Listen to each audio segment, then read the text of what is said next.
Welcome to missionary biography.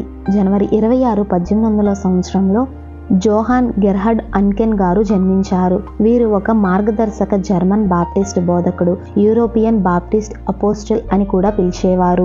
వీరు seniors హంబర్గ్లో మొదటి baptism చర్చిని స్థాపించారు. వీరు చిన్నతనం నుండి బాప్టిస్ట్ ఉద్యమంలో పెరిగినప్పటికీ వారికి ఆ ఆచరణలపై నమ్మకం లేక వాటి నుండి బయటికి వచ్చి నిజమైన క్రీస్తు వాక్యానుసారమైన బోధనలను ప్రవేశపెట్టారు. అనేక మందికి వీరు ఆదర్శంగా నిలిచి అనేక మందిని క్రీస్తు మార్గంలోనికి నడిపించారు.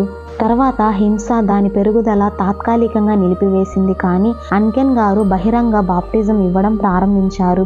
1848లో ఐరోపాలో క్రమం తప్పకుండా ప్రచురితమైన మొదటి బాప్టిస్ట్ పేపర్ దాస్ మిషన్ బ్లాట్ను స్థాపించడంలో పాల్గొన్నారు. విద్యార్థులకు తరగతులను నిర్వహించడం ప్రారంభించారు. యూనియన్ ఆఫ్ బాప్టిస్ట్ కాంగ్రిగేషన్లో కూడా ప్రభావం చూపారు. ఈ ఇన్ఫర్మేషన్ కనుక మీకు వర్త్ అనిపిస్తే లైక్ చేసి సబ్స్క్రైబ్ చేసి మీ ఫ్రెండ్స్ అండ్ ఫ్యామిలీకి షేర్ చేయండి. Thank you all.